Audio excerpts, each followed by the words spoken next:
ده اداري مدیریت ته ورسه. زیاته مننه. خدای په امان. مخه.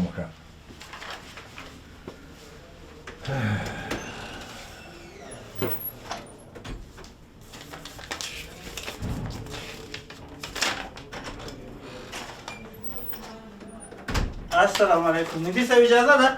وعلیکم بخیر راغلی. از ما د عریضې کار څنګه شو مدیر صاحب؟ زه ته اوس لاړ شه، سر مغزه مې ما خوره چې په ما باندې نن ډېر کار دی پوه شوې. دا څو ورځې کېږي چې زه راځم پښو نه وغورځېدلم.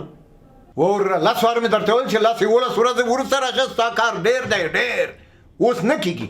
هو مدیر صاحب د ټولو کسانو کارونه خلاص شو، ما نه وروسته راغلي وو او زما کار نه خلاصېږي. ولې؟ لا حول ولا وروره زه دونه وخت ولاکه لرم چې ستا سره هم دونه مغزه وخورم د بل سره هم وخورم د بل سره هم وخورم ټوله ورځ د تاسو یې زما کار نور لیونی کېږم پوه شوې که نه ورځه وروسته راشه.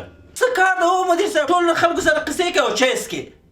وروره ته سترګې لرې که نه د زه اوس په کار باندې اخته یم. دغه ګورې ما سیمینار ته یوه مقاله لیکلې ده او دغه ګورې دا ټول دلته مکتبونه یې دا ګورې دا رسید د خلکو دا ګورې دا او ستا عرضه دغه ده په سر باندې مې ایښې ده پرېمږده چې زه کار وکوم کار ته مې پرېږده ورځه لس یولس ورځې وروسته راشه. ګوره په دې خو پوهېږم مدیر صاحب تا که کار کړی وې د خلکو عریضې به وخته خلاصې وې هسې بانې لټوې.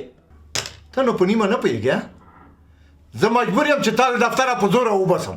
زه وځه. ګوره مدیر صاحب دا رسمي دفتر د ستا کور نه دی، کار مې خلاص که په خپله یو لس ورځې وروسته راشه ستا کار خلاصوم خو په نوبت. یو میاشت شو ګوره کپیتان رئیس مې خبر نه که خو ده وایم رئیس نه چې عین معین ته ورشه څونه زور چې درکې کېوي وایم لاس ته خلاص ورځه ورکشه.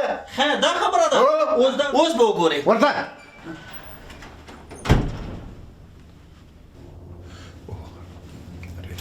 مدیر صاحب بله صاحب څه خبره ده په رسمي دفتر کې دومره غالمغال دی څه وایي ټول مامورین مو خبر کړل له کاره مو وایسته.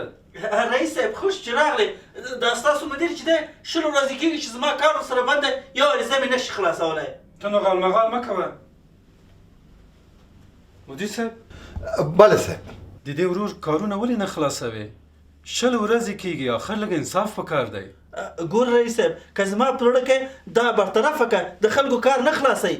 رئیس صاحب زه به څه ووایم صاحب بې نوبتي خو نشم کولی مراجعین ډېر زیات دي کار زیات دی عرضې زیاتې دي او بل تاسو خپله ویل دي چې هیڅ چاته به بې نوبتي کار نه کوئ بې نوبته او بل دا چې غیر قانوني کار به هم نه کوئ. زما مدیر صاحب بالکل سمه خبره کوي په دې کارونو کې لږ حوصله پکار ده او ما مدیر صاحب ته هدایت ورکړی دی چې غیر قانوني او بې نوبته کار دې اجرا نه کړي او په عریضه کې چې دومره عوارض وي هغه دې باید اجرا نه کړي. اوس پوه شې او که نه؟ رئیس صاحب ستا خبره خو صحیح ده خو زما نه وروسته کسان راغله د هغوی کارونه خلاص شله خو ما تانې بانې جوړوي. ته ورخطا کېږه مه اوس هم کولی شې چې زما پیاده سره خبرې وکړې پوه شوې او که نه؟ څه پیاده سره؟ یعنې پیاده چې وګورې او تا پوه کړي بیا رئیس صاحب ما باندې امر وکړي. ښه مدیر صاحب زه لاړم.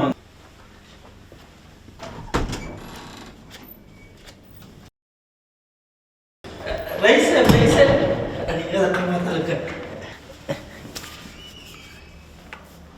چې زما کار هم ترسره کړ. راځه مهرباني.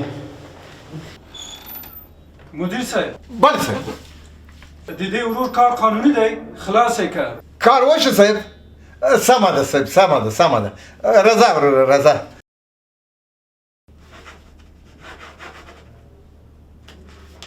دا دی وروره مننه کار د قانوني و